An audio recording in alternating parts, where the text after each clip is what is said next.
Good evening, everybody. How are you doing tonight? Thank you for joining me here on CloutHub, channel 115. I am Praying Medic, and this is my news and Q update. And Q has been busy today. So, gotta get you caught up on everything that Q has posted. And let's jump into tonight's broadcast.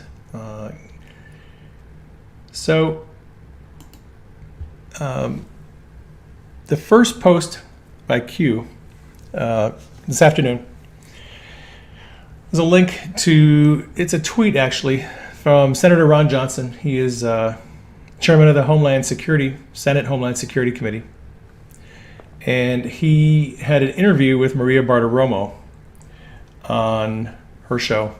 And he is not happy about the cooperation he's been getting from the FBI on this investigation. So he has, as chairman of the Homeland Security Committee, he has some oversight over the intelligence communities, and he has been asking for information, and he's getting these redacted documents. So let me see if I can play this video. So let me disagree a little bit with Chairman Graham, where he said he's very pleased with the production out of the FBI. I am not. Let me just give you one example. Here's a document we got from the General Services Administration. You can see that it's an email, and everything's presented except for the very bottom. They've redacted the mobile phone number of the person writing the email. Here's the exact same email we got from the FBI. You see something different here? Everything is redacted. And that, we're supposed to get thousands of pages from I had to finally subpoena the FBI. They are on their second extension. Everything is due by, I think, the 30th of September, and that's the kind of information we get. It's non-information. We have to fight over redacting the same documents that we get from other agencies. So I am not happy at all with the document production we've gotten out of Director Wray and the FBI. Not even close. You know what? I'm really glad you put up those documents, because this is something that I have heard from day one for 3+ years. When Ratcliffe was in Congress, Nunes in Congress, yourself in the Senate, you've been demanding documents to ensure that you understood what took place, and they will not get you the documents. They sit on documents and make it incredibly hard for you to prove the point that you know is true, and that is that it was a sham investigation into President Trump, and there's a ton of wrongdoing here. Do you think you're going to get the documents? I mean, is this Christopher Wray? Why is Christopher Wray still in charge of the FBI when he is overseeing these agents sitting on things? His job should be to restore the credibility and integrity of the FBI, and the only way you do that is through exposure. But the other point I have to make, Maria, when we finally do get these classified sections redacted or unredacted, when they become declassified, you look at what information you have, and you have to ask yourself the question, what national security interest was at stake here? Why was this ever redacted? The answer is almost always because it embarrassed the agency or it embarrassed a powerful person. That is not the reason to classify information. It's certainly not the reason to keep the truth from the American public. And that's all I've been trying to do, is I've been trying to reveal the truth. Another important point to make. Yes. I've been accused of peddling Russian disinformation. There is no Russian disinformation in our 87-page report. The press report on it, and I'm calling on the press. You were duped. You were leaked false information. You should not protect those sources that leaked you false information. It should be your journalistic duty to basically tell the American people who provided you false information that resulted in this 2 or 3 year national nightmare because of the false narratives that you carried the Democrats' water on. All right, I think you get the idea there. Senator Ron Johnson is not happy with the documents that he's been getting from the FBI. And we've been talking about this over the last few broadcasts, how it looks like Chris Wray and Gina Haspel are hiding documents from the Trump administration and from Congress because, well, there's some embarrassing things in there that they don't want to have disclosed about them personally and also about the agencies, is what it sounds like.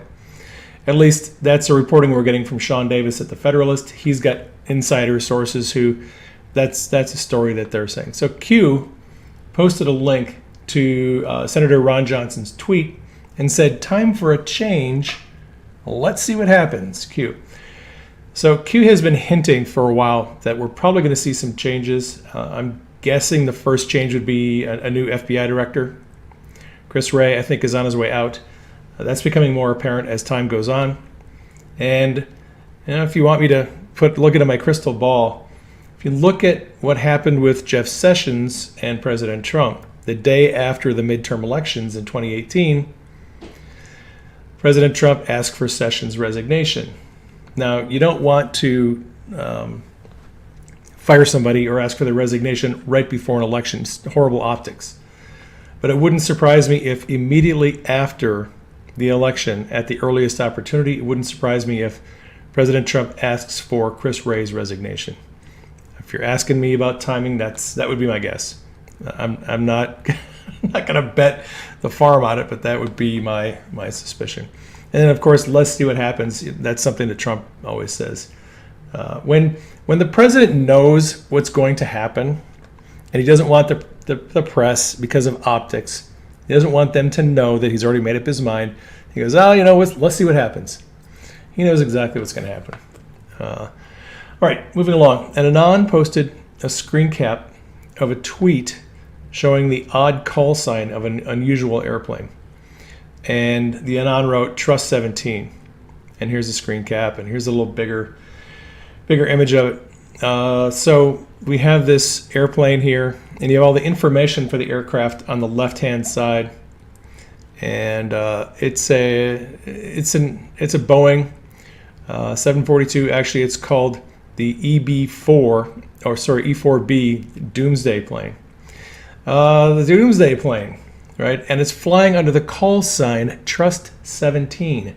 All right, that's what the Anon here says. Trust 17 is flying under the call sign. So I went to Radar Box. This is a flight tracking program, and they did indeed have the tracking for an E4B Air Force plane. It's called the Doomsday plane, and it left Offutt Air Force Base in Omaha and flew to Wright-Patterson Air Force Base. And if you look into the details, it did fly under the call sign Trust 17. All right.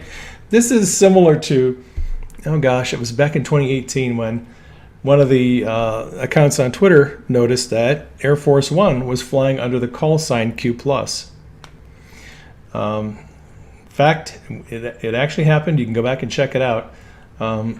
The call sign for Air Force One was being tracked, and it was Q and then the number 0.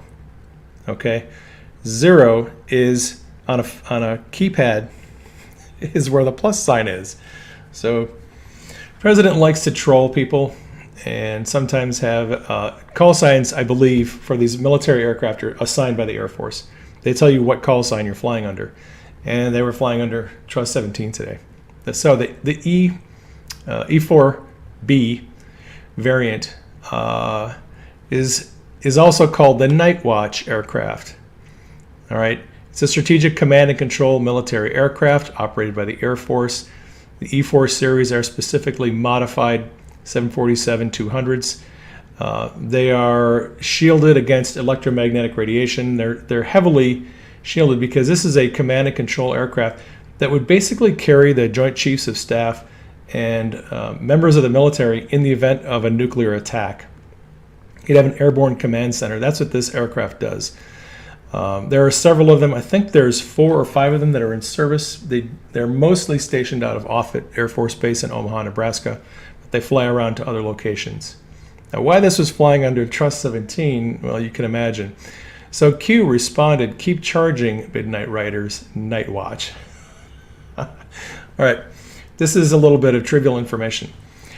Just before the June 2018 launch of that missile off of Whidbey Island, okay, which, by the way, was not an attempt to take down Air Force One, because Air Force One had actually left and was flying eastward toward Asia the day earlier.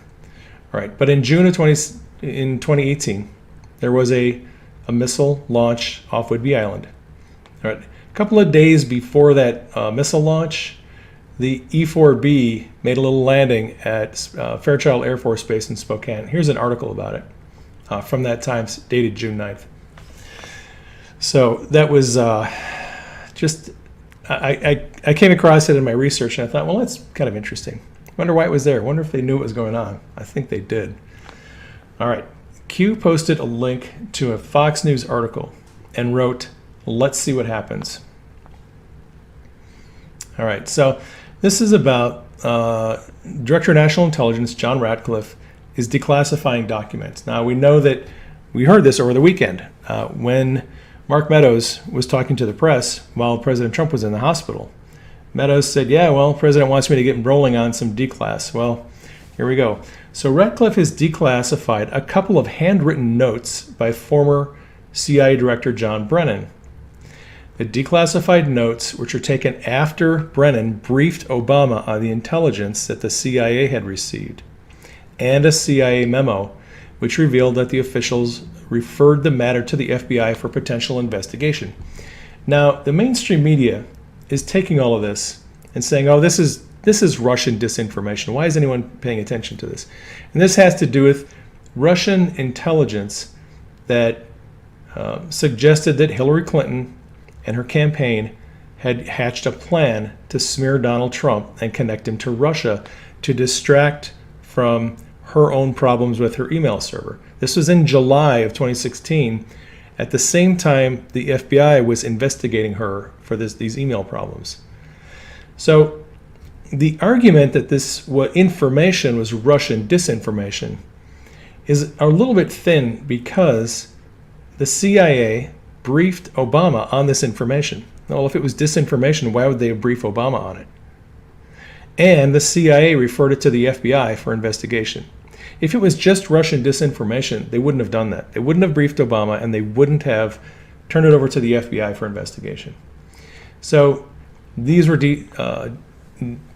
two documents, notes by Brennan, that were declassified. We're going to get more information, I think, as time goes on. So Q posted another link. This one is to a John Solomon article on Just the News and said, let's see what happens. All right. This is the same information. It's about the declassified memos. There's links to them in the document, in the article. What's interesting about this article is that it says Ratcliffe is also exploring declassifying evidence requested to be released by Devin Nunes. The evidence includes a referral that Nunes made to the CIA Inspector General in 2018 about flaws in the U.S. intelligence assessment about Russian interference, as well as evidence showing what Christopher Steele's primary subsource for his dossier told the FBI and what the Bureau knew about the subsource's ties to Russia. So this is probably the next thing coming down the pipe as far as declass, and I think that's why Q posted this link, because Solomon has a little bit more information than Fox News did. This is what Nunes said. The documents that are underlying what we've now seen, I've only seen a few of those. They're definitely smoking guns, Nunes told Maria Bartiromo. The information needs to be made public. All right, so President Trump tweeted out this morning an interesting tweet.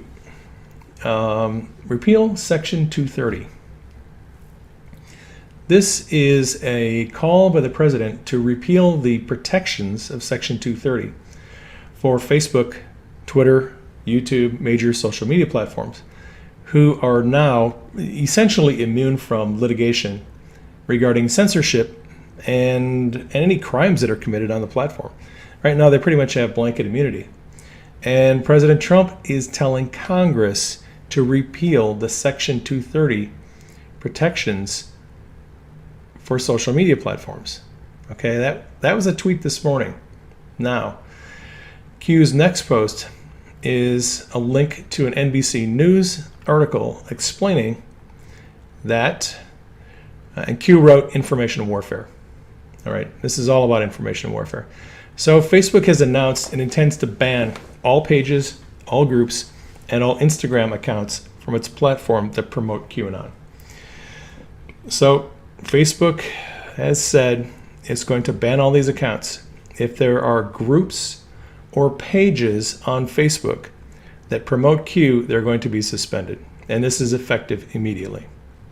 They're also going to take down Instagram accounts that promote Q. And I have unpublished my Facebook page, and I have unpublished my Instagram account. It's either I take them down or they're going to get taken down. That's pretty much the choice that we're left with. Now, some of you who have been wondering why I took down all my Q videos on YouTube, well, this is why. Facebook is starting this, or they're going to take down everything related to Q on the platform. Do you think YouTube and Twitter are going to be next? I suspect they probably will be. I don't think it'll be long before YouTube cracks down pretty hard on Q-related accounts, and then Twitter. And that is why I am here on CloutHub. And look, that's really what this is about, and why I'm here on CloutHub doing these nightly updates, and why I've taken my broadcast off of certain platforms is I want to continue providing information, but I don't want to get my account suspended.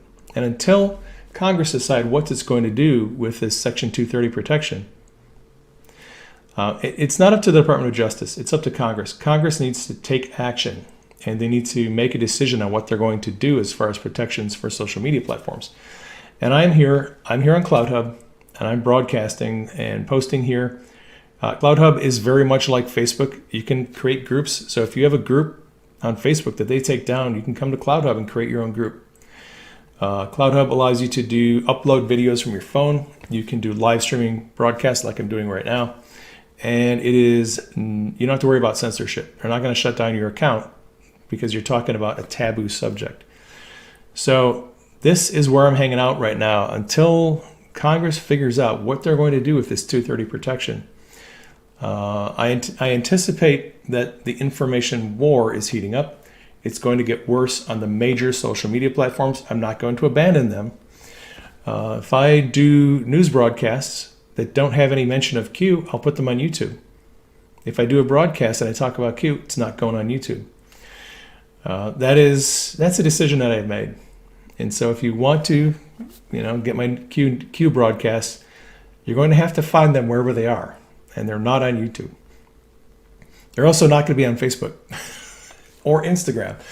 So you have to do a little bit of looking around. And that's the unfortunate reality of what we're dealing with right now is the censorship on the big platforms is going to make it harder for people. If you want to find certain information, it's going to be inconvenient because the videos may not be on a platform that your browser or your device displays very well. And it's unfortunate, and I'm sorry. YouTube plays on everybody's phone, on everybody's device, and all browsers. And the videos that I'm making don't display as well across all platforms and browsers and devices. And I get it. I know people are frustrated by that, but that is the restriction that we're kind of dealing with right now. If the major platforms like YouTube are going to take action against us, I think it's wise to do what we can to work around their censorship. That's just my perspective. So here I am on CloutHub, CLOUTHUB, CloutHub, channel 115. I'm here every night, Monday through Friday at 7 p.m. Eastern, Sherry. Yes, Eastern time. And after the broadcasts are done, live broadcasts, they're available on my website. They're available on Podbean on my channel. They're also available on BitChute, and they're available on Apple Podcasts. Just a few of the places you can find them. All right, that does it for tonight. Please keep me and Denise in prayer. Keep the president in prayer. Keep Q and the team in prayer. Keep the military and the Secret Service in prayer, and I will catch you on the next broadcast.